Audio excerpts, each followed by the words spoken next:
안녕하세요. 저는 40대에 접어든 여자로 저에게 일어난 아주 기가 막히고 코가 막히는 일을 썰로나마 풀어보려고 이렇게 사연을 보내봅니다. 정말 몇 년 동안 지지부진하게 끌고 가던 일을 몇 개월 전 해치우고 시끄러운 속을 달래고 나니 썰을 풀 용기가 생겨나네요. 조금 답답하실 수도 있지만 전 나름대로 사이다스럽게 대처한 것 같아서 자랑 삼아 이야기를 풀어보려 합니다. 재미나게 들어주시고 추천도 눌러주시면 감사하겠습니다. 저는 남편과 연애할 때부터 남편의 호르몬이 때문에 아주 고민이 많았습니다. 보통 고부간의 갈등은 남편의 중재가 참 중요하다고 하잖아요. 근데 저희는 연애할 시절부터 삐걱거림이 참 많았어요. 시모는 남편이 어린 시절 시부가 갑작스럽게 세상을 떠나시고 안 해본 일이 없다고 할 정도로 굳은 일 다 해가시며 남편을 키워내셨거든요. 그 당시 여자 혼자 어린 아들 키우려니 얼마나 주위에서 따가운 시선을 많이 보냈겠어요. 게다가 시모가 어린 나이에 시집가서 남편을 낳았다고 했거든요. 억척스러움은 기본이고 남의 눈치를 살피지 않고 무대뽀로 자기 의견만 내세우는 그런 사람이 됐죠. 시모 말로는 그렇게 하지 않으면 남편을 혼자 키워낼 수 없었을 거라 했어요. 하지만 시대가 변했잖아요. 요즘 이혼율은 올랐고 혼자 아이 키우는 일이 뭐가 손가락질 받을 일이라고요. 시대가 변한 만큼 시모도 마음가짐을 달리 먹어야 하는데 옛날 그 시절 그때에 머물러 있으니 충돌이 일어날 수밖에요. 시모는 제가 남편과 연애할 때부터 남편을 쥐락펴락하지 못해 안달난 사람처럼 굴었습니다. 요즘 소위 말하는 가스라이팅이라고 하죠. 남편에게 끊임없이 세뇌를 시키는 겁니다. 너는 그렇게 하면 안 돼. 나는 늙고 지쳐서 이제 힘이 없다. 우리 아들은 그런 짓 안 하는 예의 바른 사람이야. 그 세 마디로 남편의 모든 행동을 본인의 입맛에 맞춰버리는 사람이었습니다. 연애할 때는 몰랐냐고요? 완전히 모르지는 않았죠. 대충은 알고 있었는데 다들 그런 착각 하잖아요. 나라면 저 사람을 충분히 바꿔놓을 수 있다. 서로 사랑하니까 서로 맞추면서 살아갈 수 있다. 우리는 다르다. 뭐 그런 착각이요. 저도 당연히 남편과 살부대끼며 살면 맞춰갈 수 있을 거라고 장담했습니다. 결혼하고 나서는 시모랑 사는 게 아니라 저랑 사는 거니까 남편에게 의지를 불어넣을 수 있을 거라고 생각했어요. 남편과 연애하던 시절 답답한 일들이 차고 넘쳤지만 버텼습니다. 간단하게 예를 들면 저랑 남편이 데이트를 하고 있으면 전화가 와서는 아주 요란 법석을 떨면서 시모가 본인 발을 다쳤다고 그래서 병원이라고 저희가 놀래서 병원으로 달려가면 그냥 발에 조금 생책이 난 정도로 인대가 늘어난 것 같다느니 깁스를 해달라고 고래고래 소리를 지르고 그러셨어요.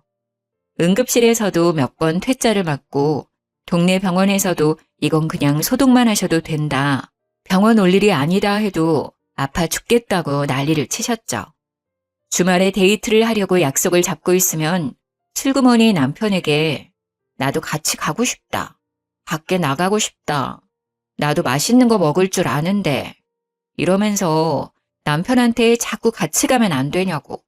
어차피 결혼하면 자주 볼 건데 좀 껴달라고 불편하게 그러셨어요. 또 우리 효자 남편은 한두 번 거절하고 나니까 세 번 거절은 마음에 걸렸는지 저한테 양해 좀 해달라고 하고 한창 불타오를 시기에도 세 번에 한 번꼴로 시모랑 같이 데이트를 하러 다녔다니까요. 거기다가 저희 부부가 영화 보는 걸 참 좋아하는데 특히나 액션 영화를 정말 좋아해요. 좋아하는 영화 제작사에서 신작이 나오면 무조건 가운데 자리에 미리 티켓팅을 해서 보러 갈 정도로 좋아하는데 그거 보러 가려고 하면 본인도 껴달라고 하고 제가 오죽하면 해외 영화라 자막도 읽어야 하고 엄청 어지럽고 시끄러우실 텐데 괜찮으시겠냐고 돌려서 말할 정도였어요. 그래도 좋다고 굳이 따라와서는 영화 끝나고 멀미가 나서 죽겠니? 자막이 너무 빨라서 내용을 모르겠네 하시면서 집에 가자고 남편만 쏠랑 데리고 집으로 가버리시고 그랬습니다. 참, 이렇게 글로 쓰니까 연애할 때부터 답이 없었는데 전 왜 결혼까지 했을까요? 그때만 해도 아직 결혼하기 전이니까 라고 스스로를 가스라이팅 했던 것 같네요. 남편도 생각해보면 엄청난 마마보이였는데 그 당시에는 콩깍지가 씌어 있었는지 그게 다 시모 탓이라고만 생각했던 거죠. 손뼉도 마주쳐야 소리가 나는 법인데 제가 몰라도 너무 몰랐죠. 감쪽같이 속아 넘어가 결혼을 코앞에 두고 있을 때 정신이 번쩍 들어 남편에게 절대 합가는 없을 거라고 못 박았습니다. 남편도 당연히 합가 생각은 안 했다며 저의 의견에 동의를 해주었어요. 그런데 시모의 입장은 조금 애매했습니다. 합가를 하지 않을 거면 시댁 근처에 살았으면 좋겠다고 이야기를 했고 신혼집 위치를 시댁 근처로 잡으라고 종용했어요. 칼같이 거절했으면 좋았을 텐데. 애매한 것이 시댁이 딱 남편과 제 직장 가운데쯤에 위치하고 있었거든요. 교통편도 좋은 편이었고요. 어차피 합가는 없을 거라고 못 박아뒀으니 한 수 접어서 시댁 근처에 신혼집을 얻는 것도 나쁘지 않겠다 싶어서 그렇게 하겠다고 했습니다. 그러자 시모가 기분이 좋았는지 통 크게 신혼집 얻을 때 보태라며 3억을 주시는 거예요. 결혼해서 가족이 된다고 하니 저를 좀 이뻐해 주시는 건가 싶어서 감사하게 받았습니다. 그걸 받았으면 안 되는 건데. 항상 후회는 뒤늦게 하는 법이죠. 완전 제 착각에 빠져서 시모가 저를 위해 3억을 내어준 거라 생각했던 거죠. 양가의 축복 아래 꿈에 그리던 결혼식을 하고 신혼여행을 다녀오고 그때까지만 해도 행복에 겨워 잠을 못 이룰 정도였습니다. 남편과 단둘이 채워가는 신혼집이 너무너무 마음에 들었어요. 맞벌이로 지친 와중에도 서로를 챙기고 밥상을 같이 나누는 게 또 소소한 행복이더라고요.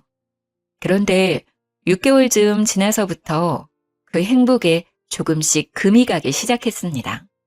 남편은 결혼 전부터 이직을 하고 싶어 했어요. 그 당시에 다니던 회사가 일은 많은데 연봉이 적었고 연봉 협상 테이블 상황도 여의치 않았거든요. 영업부라 허구한 날 술을 먹어야 했는데 이렇게 술독에 빠져 살 거면 차라리 돈이라도 많이 주는데 가고 싶다고 했습니다. 근데 기회가 찾아온 거예요. 연봉이 1.7배나 높은 회사에서 스카우트 제의가 왔고 남편은 뒤도 돌아보지 않고 이직을 했습니다. 결혼도 했고 아파트 대출금도 갚아야 하고 이세를 생각하면 바짝 벌어야 했으니까요. 다른 신혼부부들도 아마 같은 생각을 했을 거예요. 연봉만 1.7배 높은 게 아니라 술을 먹어야 하는 빈도수도 1.7배 늘어난 건 어쩔 수 없는 수순이었고요. 남편이 술을 꽤 하는 사람임에도 불구하고 점점 만취되어 집에 들어오는 거예요. 처음에는 그래도 술 먹고 들어와서 대화가 좀 되긴 했었는데 시간이 지날수록 집도 못 찾아오고 현관 앞에서 잠들지를 않나 술을 하도 마시니까 위장에도 탈이 나고 현관 복도며 집 거실이며 토사물을 뱉어놓기도 했어요. 저는 그걸 채우면서 스트레스를 받기 시작했죠. 겨우 결혼한 지 6개월 지났을 뿐인데 남편이 허구한 날 술에 취해 들어온다고 생각해보세요. 자다가도 벌떡 일어나 토하러 가고 다음날 아무 기억도 못하고 저한테 집에 어떻게 왔어? 하고 되묻는 놈이라면 같이 살고 싶으시겠어요? 그래서 제가 친정 부모님께는 차마 말 못할 것 같고 시모를 붙잡고 여러 번 하소연을 했습니다. 남편이 술을 먹고 들어오니까 부부관계도 없고 이래서는 애를 언제 가질 수 있을까 싶어서 말이죠. 그랬더니 시모가 남편 편을 막 들면서 애는 천천히 가져도 상관없지 않냐고 그러시더라고요. 그래도 나이가 나이인지라 하루라도 빨리 애를 낳고 키워야 노후 준비도 빨리 할 수 있지 않냐고 반문했더니 저한테 뭐라는 줄 아세요? 딱 이러셨어요. 근데 그 애가 안 들어서는 게 우리 아들이 술 먹어서 그런 게 맞니? 우리 아들이 건강한 체질이라 그렇게 문제가 있진 않을 건데. 그 말이 무슨 뜻이겠어요? 문제가 있으면 너한테 있지 우리 아들한테는 없다. 그러니까 애가 안 생기는 건 너의 탓이다 하고 말한 거예요. 아니, 남편이 맨날 술 먹고 들어와서 뻗어서 잠만 자니까 애가 안 생기는 건데 그걸 어떻게 제 탓을 할 수 있는 거죠? 그냥 듣고 싶은 대로만 듣는 거예요. 타이밍이 맞아야 애가 생기든지 말든지 할 텐데 그건 쏙 빼놓고 그냥 제 몸에 문제가 있는 건 아니냐고 자기 듣고 싶은 대로 듣고 말하고 싶은 대로 하는 거예요. 그게 너무너무 열받더라고요. 제가 웃으면서 하늘을 봐야 별을 따져 했더니 여자가 부끄러운 줄도 모르고 그런 이야기를 한다고 또 버럭하시고 잘 지내고 싶어도 잘 지낼 수 없는 관계가 고부관계라더니 그 말이 실감나는 순간이었습니다. 어느 날은 시모가 나한테 남편이 맨날 늦게 들어오는데 혼자 있는 게 외롭진 않냐고 하시더라고요. 저도 퇴근하고 나면 저녁 7시는 되고 남편이 뭐 언제 들어올지는 몰라도 11시에서 새벽 1시 사이에는 들어오니까 그때까지 집 정리도 좀 하고 TV도 보고 취미 생활하느라 사실 그 시간이 지루하거나 하진 않았거든요. 아주 가끔 술 한잔 땡길 때는 외로울 때도 있지만요. 그래서 제가 그냥 글쎄요 하고 말았더니 저한테 냉큼 내가 여기 들어와서 같이 살까? 이러시는 거예요. 제가 너무 놀라서 거침없이 시모에게 말을 하고 말았습니다. 어머님, 그게 무슨 소리세요? 집이 코앞인데 합칠 이유가 없죠. 그랬더니 시모가 입을 삐죽이면서 저한테 묻더라고요. 넌 나랑 같이 사는 게 싫으니? 보통 며느리들 같으면 면전에 대놓고 싫은데요? 이런 말 못하겠지만 저는 입 빨린 말을 잘 못하는 성격이라 바로 말했어요. 제가 생각해도 무슨 용기로 그런 말을 했는지 모르겠네요. 싫어요, 어머님. 저희 맞벌이인데 어머님이 저희랑 같이 살면 부부 빨래에 청소에 밥에 그거 다 해주셔야 되는데 그러면 어머님도 불편하고 저도 불편하지 않을까요? 지금처럼 적당히 거리 있게 지내는 게 좋을 것 같아요. 그러자 시모가 알겠다고 하더라고요. 제가 현실적으로 청소에 밥에 빨래 이야기까지 나오니까 솔직히 하기 싫으셨겠죠. 제가 전업주부도 아니고 일을 하고 있으니까요. 만약에 집에서 남편이 벌어다 주는 돈으로 생활하는 전업주부였다면 시모는 몸만 달랑 와서 저를 엄청 괴롭히고도 남을 사람이었어요. 매일같이 잔소리해대면서 이거 해라 저거 해라 우리 아들도 아까운 줄 모른다고 내내 외치셨겠죠. 그때만큼은 제가 일을 그만두지 않은 걸 정말 다행으로 생각했습니다. 그런데 항상 제 예상대로만 일이 흘러가는 건 아니었어요. 사고가 터지고 말았습니다. 남편이 그날도 술을 먹고 집으로 귀가하는 중이었고 저희 아파트가 신식 아파트는 아니라서 현관 입구에 계단이 좀 많았거든요. 근데 높이가 좀 일정치 않고 제멋대로이기도 하고 미끄럼 방지 처리가 되어 있었는데 그게 쇠붙이로 되어 있었어요. 평소에도 계단을 뛰어내려가던 어린아이들이 많이 다치는 곳이기도 해서 수리를 해야 된다는 이야기도 돌고 있었던 자리였습니다.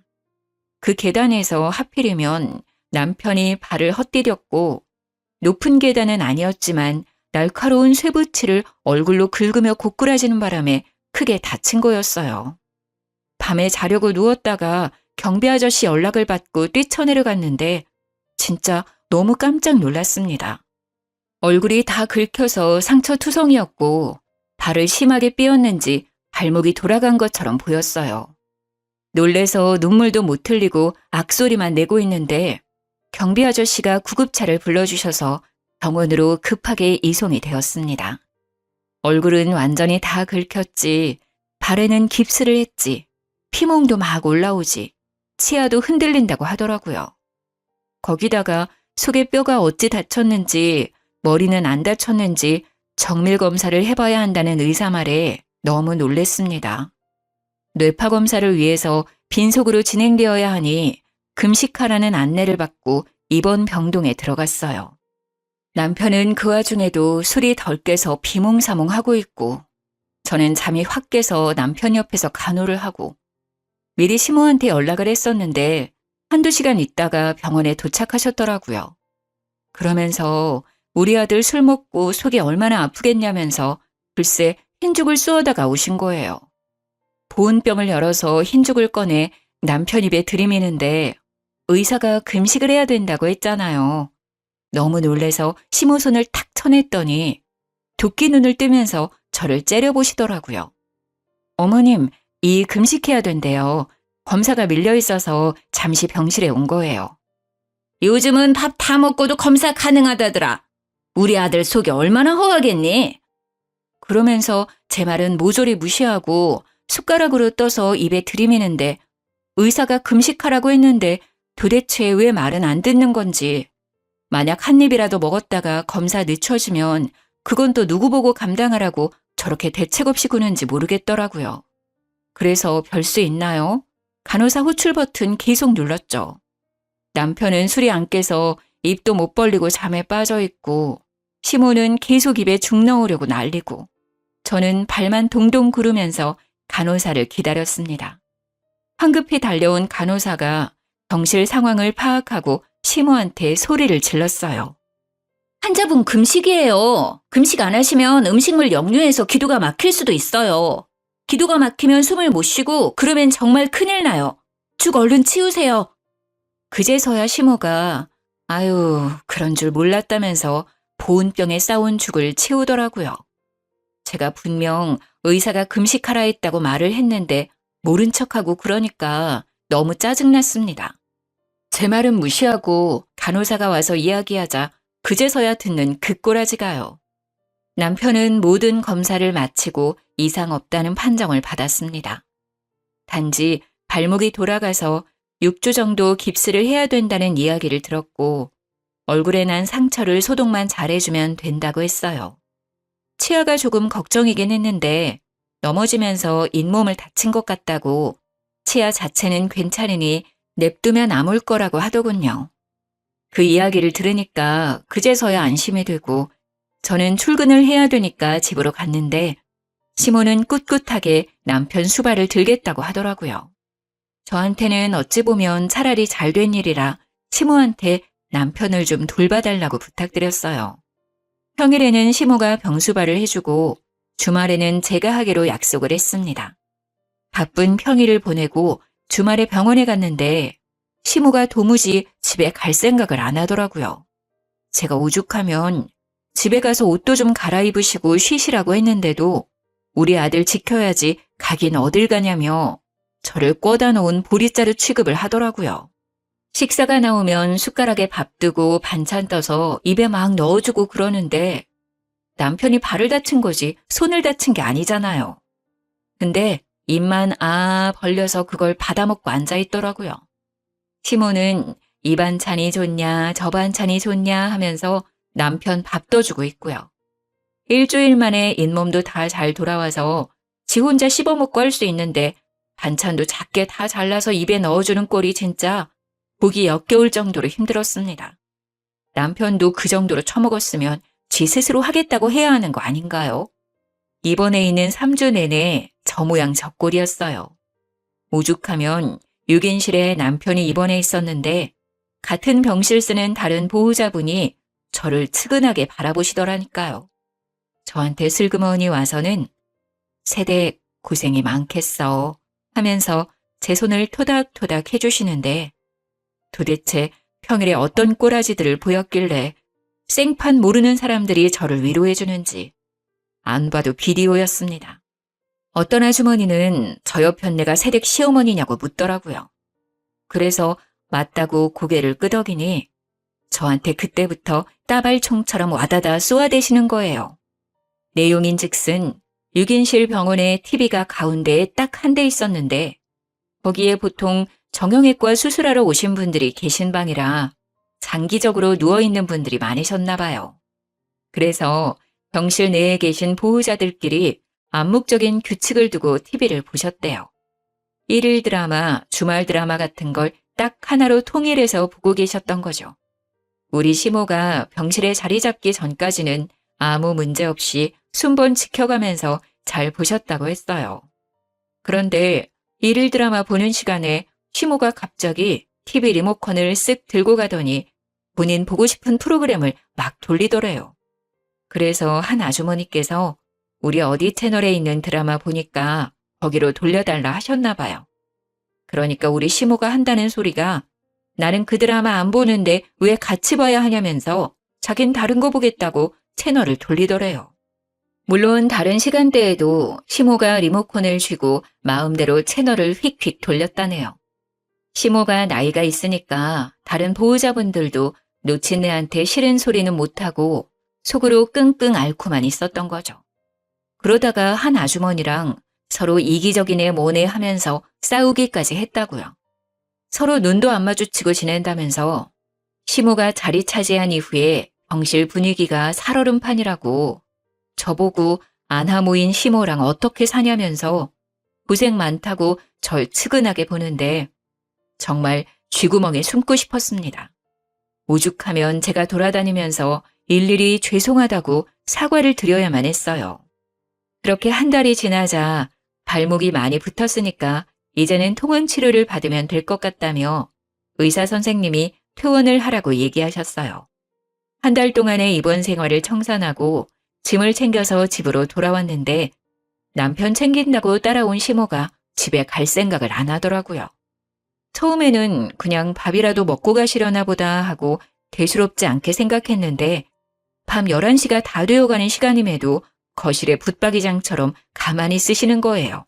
약간 불안한 마음이 들어서 시모한테 시간이 늦었으니 이만 집에 가보시라고 했죠. 그랬더니 저한테 말을 막 쏘아붙이시더라고요.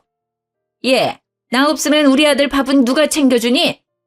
이제 이 일상생활은 가능하다고 하는데 알아서 차려 먹겠죠. 배달을 시키던가요. 내가 있는데 굳이 그럴 필요 있니? 우리 아들 발이 아직 불편한데 어디가 일상생활이 가능하다는 거야. 너 출근하고 나면 내가 다 챙길 테니 걱정 말고 일 보거라.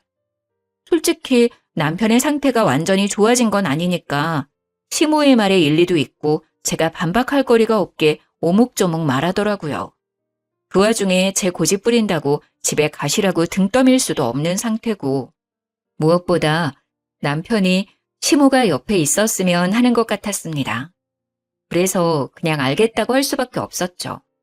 저야 뭐 일하고 와서 늘 그랬던 것처럼 시간을 보내면 될 거라고 생각했어요. 그런데 그건 제 착각이었습니다. 자연스럽게 짐을 하나둘 옮기고 우리 집에 딱 눌러붙기 시작하는데 느낌이 쎄하더라고요. 이대로는 안 되겠다 싶어서 일부러 불편하시라고 주말에는 친정으로 피신을 가 있기도 했어요. 그런데 제가 눈치를 주려고 일부러 틱틱거려도 꿋꿋하게 저희 집에서 나갈 생각을 안 하시는 거예요. 일주일만 참자, 2주일만 참자 하고 남편이 깁스를 풀 때까지 기다렸습니다. 남편이 마지막 통원 치료를 마치고 깁스를 딱 풀고 나니까 드디어 시모에게서 해방이 되겠구나 했습니다. 그런데 시모가 나갈 생각을 안 하는 거예요. 점점 속이 타기 시작했죠. 시모 집이 뻔히 있는데 코앞인데도 불구하고 점점 짐만 늘려가고 어느덧 방까지 하나 떡하니 차지한 걸 보고 이걸 어찌해야 하나 고민했습니다. 시모를 티 안 나게 내쫓는 방법이 무엇이 있을까? 인터넷에 고민을 올려보기도 하고 맘카페에도 글을 올려보고 했지만 딱히 좋은 수가 없었어요. 다들 그냥 이혼하세요 하고 말더라고요. 남일이라 쉽게 말하지 이런 걸로 이혼하는 게 쉽냐고요. 그러다가 이 사연 채널을 알게 되었습니다. 열심히 보다 보니 사이다 대처법들이 많더라고요. 그래서 실행에 옮기기로 했죠. 퇴근하고 와서 일부러 빨래를 던져놓고 시모한테 어머님 이것 좀 빨아주세요. 흰 셔츠라 손 세탁해야 하는 거 아시죠? 하기도 하고요. 어머님 밥은 언제 준비되나요? 어머님 쓰레기 쌓아두면 냄새나니까 바로바로 좀 버려주세요. 분리수거도 해주시고요. 어머님 화장실 청소는 언제 하신 거예요? 곰팡이 생길 것 같아요. 줄눈도 새로 발라야 할까요? 이러면서 일부러 시모한테 일을 막 시켰어요. 남편이 토끼 눈을 뜨고 저를 바라보았지만 못 본 척 무시하고 제가 하고 싶은 말을 와다다 쏟아냈죠. 시모도 제가 이런 식으로 나올 거라고 생각을 못했는지 놀라고 당황해하면서 저한테 그걸 왜 자기가 해야 되냐고 되묻더라고요. 왜 하긴요, 어머님. 저희 둘 다 맞벌이인데 이제 다시 출근하면 집안 살림을 어머님이 봐주셔야 하는 거 아니에요? 이런 거 해주시려고 집에 오신 거 아닌가요? 저는 그런 줄 알았는데. 그럼 지금부터라도 해주세요. 시모가 무척 당황했는데 어버버 하는 틈을 타서 쐐기를 탁 박았죠. 내일은 욕실 청소랑 베란다 정리도 좀 해주세요. 저희가 짐이 많아서 그런지 어머님 도움이 필요할 것 같아요. 전 남은 일 하고 올 테니 밥 다 되면 불러주세요. 하고 방으로 쏙 들어갔습니다. 남은 일이 있다는 것도 진짜였고 밥 차려달라는 것도 진심이었죠. 홀가분한 마음으로 신나게 재택근무를 하고 밥 다 됐다는 시모의 퉁명스러운 말에 나가서 밥을 신나게 먹었습니다. 남이 차려준 밥 먹으니까 진짜 꿀맛이더라고요. 밥을 다 먹고 난 다음 설거지통에 식기를 가져다 놓고 저는 남은 일 하러 가볼게요 하고 방에 또 들어갔어요.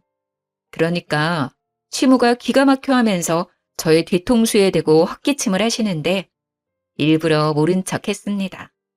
결국 남편이 따라 들어와서 저한테 한 소리 하려고 하더라고요. 제가 먼저 선수 쳤죠. 분명 합가는 없다고 못 받고 결혼했다고. 어머님 나가실 때까지 이렇게 할 거니까 그런 줄 알라고 딱 잘라 이야기하니까 남편도 아무 말 못했습니다. 결혼 전에 자기가 뱉어놓은 말이 있는데 이제 와서 말 바꿀 수도 없는 일이니까요. 아직 결혼한 지 2년이 채 안 된 상황에 제가 어떤 식으로 나올지도 모르니까요. 마마보이 같은 놈이라는 걸 그때 정확히 파악했죠. 다음날 아침에 출근하려고 하는데 시모가 저를 보면서 약간 우물쭈물 말을 하더라고요. 이제 나는 내 집으로 가련다. 우리 아들도 깁스 풀고 나니까 멀쩡해 보이고. 그러면서 짐 챙겨서 먼저 나가더라고요. 남편은 뒤통수에 대고 우리 엄마 잘 가라고 무슨 영영 생리별 하는 사람 마냥 인사하고 앉았고. 저는 그 꼴 보면서 또 기가 막히고요. 시모가 사라지니까 저한테 슬쩍 정말 합가 생각 없냐고 물어보대요. 그래서 죽어도 없다고 이야기했죠. 솔직히 시모가 청소해주고 빨래해주고 밥해주고 하면 고민해보겠다고 했어요. 근데 그런 거 아니고 내가 할 일이 하나라도 더 늘어나면 절대 못한다고 얘기했죠. 남편이 입을 삐죽거리면서 냉정하다 어쩐다 하는데 도대체 처음 했던 약속은 어디 가고 이제 와서 딴소리인지. 주말에 시모가 괜히 집에 놀러와서는 제 눈치 보더라고요. 남편이랑 대충 합가 이야기라도 했던 건지 뭔지. 제가 대놓고 싫다고 해버리니까 둘 다 저한테 설득의 말도 못 꺼내고 있는 것 같았어요. 자꾸 눈치만 보면서 말을 할까 말까 고민하는 것 같아 보이길래 보는 제가 답답해서 무슨 일이냐고 그냥 말씀해 보시라 했습니다. 그랬더니 그제서야 이야기를 털어놓는데 진짜 기절하는 줄 알았다니까요. 시무가 살던 집 말이에요. 그게 3룸으로 이루어진 빌라였어요. 지은 지 좀 오래된 집이긴 하지만 보수가 잘 되어 있는 집이라 큰 문제는 없었고요. 외관이 많이 낡았지만 거의 대부분 집들이 리모델링 해놔서 집안은 상당히 깔끔했거든요.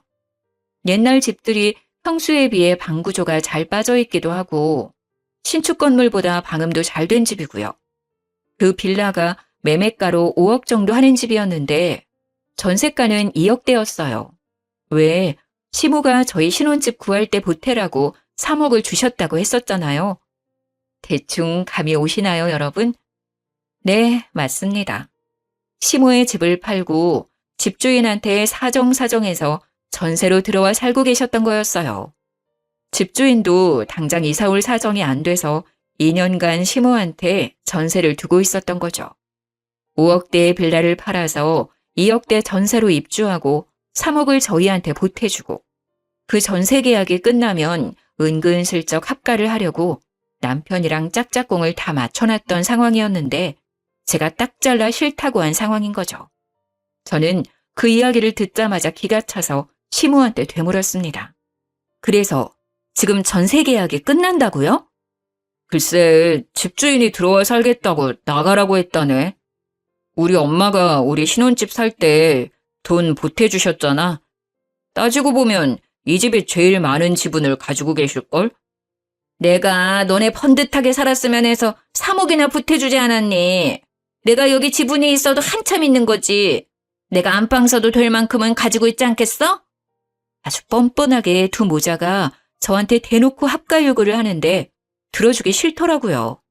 그래서 시모한테 웃는 얼굴로 이야기를 했어요. 그러면 어머님이 안방 쓰시면 되겠네요. 제가 나갈게요. 하면서 바로 방에 들어가 제일 큰 캐리어를 꺼내서 짐을 싸기 시작했습니다. 놀란 남편이 따라 들어와서 제가 짐 싸는 걸 보고 뭐 하는 짓이냐며 소리를 막 질렀어요. 시모도 저한테 되바라진 기집애라며 혀를 끌끌 차더라고요. 저라고 가만히 당하고 있을 순 없으니까 이를 악물고 대들었습니다. 지금 누가 누구 보고 되바라졌다고 욕을 하는 거냐고요. 분명히 처음 결혼할 때부터 합가는 절대 없다고 이야기하고 한 거 아니냐며 남편에게 삿대질을 하고 따졌습니다. 남편은 저한테 스리슬쩍 일이 이렇게 될 줄 몰랐다고 하는데 모를 리가 있나요? 전세계약 끝날 시점에 은근 눌러붙으려고 작정한 것도 그렇고 다 계획적으로만 보였습니다. 제가 하나하나 따지니까 시모의 불같은 성격이 타오른 건지 갑자기 저한테 달려들어서 제 머리채를 확 휘어잡는 거예요. 저는 속수무책으로 머리채를 잡혀 시모에게 휘둘리고 말았습니다. 남편이라는 작자는 제가 머리채 잡혀 악소리를 내고 있는데도 말릴 생각은 안 하더라고요. 이거 놓고 말하시라고요. 어머님이 그럼 저희 집 살림 다 봐주실 수 있어요? 저도 남편처럼 그냥 바깥일만 하고 집안일 신경 하나도 안 써도 되냐고요. 이게 어찌 며느리 주제에 지 남편이랑 똑같이 하려고 그러? 저는 어이가 없어서 남편을 확 째려보면서 말했습니다. 너도 너네 엄마랑 같은 마음이냐고요. 너네 엄마라고 이야기하자 남편이 인상을 팍 썼지만 저는 신경 안 썼어요. 이제는 진짜 될 대로 되라, 나도 막 나간다 그런 마음이었거든요. 끽해봐야 이혼밖에 더 하겠어요? 애도 없겠다. 그냥 이혼하고 혼자 사는 게 더 낫겠다 싶기도 했습니다. 당신이 말해보라고. 당신도 어머님이랑 같은 생각이야? 며느리 주제에 남편이랑 똑같이 하려고 드냐는 그 말에 동의하냐고. 아무래도 남자는 하늘이고 여자는 땅이니까 엄마 말이 틀린 건 아니지. 저는 그런 쌍팔년도 영화에나 나올 법한 대사를 남편 입에서 듣게 될 줄은 꿈에도 상상 못했습니다. 너무 어이가 없어서 콧방귀가 절로 끼어지더군요. 남편은 시모 옆에 찰싹 붙어서 저를 못된 년으로 만들려고 하는 것 같았어요. 계속해서 다 늙은 시어머니가 살면 얼마나 살겠냐고 다른 집은 서로 모시려고 하던데 이러면서 말 같지도 않은 소리 하더라고요. 다들 아시겠지만 어느 며느리가 시모 모시고 사는데 쌍수 들고 환영합니까? 당신은 지금 하늘에 매달려서 살고 있다고 생각해? 땅에 두 다리 붙이고 살고 있는 거 아니야? 결국 여자 없으면 살지도 못하는 놈이 무슨 입이 뚫렸다고 남자는 하늘이고 여자는 땅이라는 소리를 해? 뭐가 어쩌고 어째? 하늘 같은 남편을 우러러볼 생각은 않고 지금 우리 아들이 너 없으면 아무것도 못한다는 거야 뭐야? 허구한 날 술에 취해서 여기저기 토해놓고 옷도 맨날 뒤집어서 벗어놓는 인간이 저 없이 뭘 하겠어요? 저도 그동안 할 말 없어서 입 다물고 살았던 거 아니거든요? 이런 식으로 나오면 이혼할 거예요. 머리채 잡은 것까지 위자료 톡톡하게 준비하셔야 될 겁니다. 제가 이혼의 위자료 이야기를 하니까 둘 다 아무 말도 못하고 입만 떡 벌리고 있었습니다. 저는 이때다 싶어서 와다다 쏟아냈어요. 나는 분명 합가는 절대 못한다고 이미 말을 해뒀는데 그걸 굳이 못 지키겠다고 한다면 나도 더 할 말 없네요. 평생 어머님이 이 수발을 들든 말든 저는 탈출해야겠어요. 참나, 누가 무서울 줄 알고? 그래, 너 나가. 내가 내 아들 챙기면서 잘 살 테니까 너는 짐 챙겨서 나가. 저는 네, 알겠습니다 하고 서둘러 옷가지들과 제 귀중품을 챙겨서 나왔습니다. 남편이 저의 팔을 턱 붙잡았지만 더 센 힘으로 뿌리치고 나와서 택시를 잡아 타고 친정으로 왔어요. 제가 큰 캐리어까지 들고 친정에 오니 부모님께서 너무나도 놀라셨지만 저는 천천히 모든 일을 이야기해드렸습니다. 아빠는 저한테 이혼까지 할 일이냐고 반문했지만 엄마가 아주 든든하게 제 편을 들어주셨습니다. 이래서 남자들이란 다 똑같다는 거야. 지네 엄마 챙길 줄이나 알지 평생 붙어 사는 마누라 챙길 줄은 모른다니까. 왜 결혼만 하면 효자 노릇 못해서 안달인지 모르겠다. 네 아빠도 똑같이 그러더니 내가 아주 입이 없어서 그동안 참고 산 줄 알지? 엄마가 씩씩거리니까 아빠가 바로 엄마 화를 풀어준다고 변명을 막 하더라고요. 저는 아빠한테 엄마 같은 사람 어디에도 없으니까 잘 좀 하라고 했어요. 모질이 같은 남편 덕분인지 저희 부모님 사이에 쌓여있던 앙금도 이 기회에 풀어버렸고요. 저는 이혼하겠다고, 번복은 없다고 친정 부모님께 딱 말씀드리고는 이혼 서류를 프린트해서 착실하게 적어 나갔습니다. 빈칸 없이 꽉 채워서 다음날 눈 뜨자마자 집에 찾아가 미처 가져오지 못한 짐들을 챙기고 남편과 시모에게 서류를 내밀었어요. 적을 건 다 적어놨으니 나머지 채울 부분만 채워서 가정법원 앞에서 보자고 했습니다.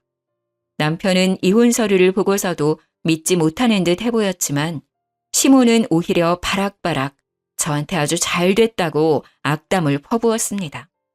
지아비 버리고 먼저 도망가면 평생 불운하다나 뭐라나. 저는 당연히 듣는 척도 안 했죠.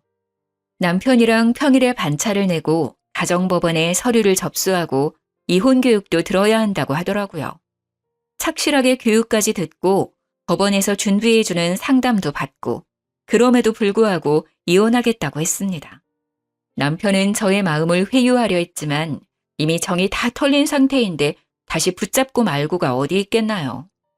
다행히도 아이가 없어서 한 달의 숙려기간이 지나면 법원에 출두해서 이혼 재판을 받으면 된다고 했습니다. 혼인신고서는 둘이 구청 가서 접수만 하면 됐는데 이혼이라는 건 참 복잡하더라고요. 아무리 그래도 한번 하겠다고 마음을 먹으니 마음이 돌아가진 않더라고요. 그날 이후 남편이 술 먹고 두어 번 전화하기도 했고 시모가 저한테 전화를 한 번 하긴 했는데 둘 다 안 받았어요. 뻔한 이야기 할 것 같아서 받기 싫었죠. 이혼이 애들 장난도 아니고 화해한다고 다시 예전처럼 돌아갈 수 있는 문제도 아니었고요. 한 달이 지나고 재판 날이 다가오자 시모가 친정집으로 찾아왔더라고요. 엄마한테 이런 일로 이혼하는 게 영 말이 안 되는 것 같다 하면서 자식 교육을 어떻게 시킨 거냐고, 합가하는 게 뭐가 문제라고 이게 이혼까지 할 일이냐고 따졌다는데 엄마가 시모한테 소금을 뿌렸대요. 남의 집 귀한 딸 데리고 어떤 시집살이를 시킬 줄 알고 합가하는데 동의하겠냐고. 이혼하는 마당에 찾아와서 찌질하게 이러지 말고 꺼지라고 했대요. 얼마나 속이 시원하던지 막 깔깔거리면서 웃었습니다. 이혼 도장 찍고 나니까 시모가 저한테 구구절절 문자를 보냈더라고요. 한 달 동안 남편의 히스테리에 술주정에 아주 정신이 쏙 나갔었나 봐요.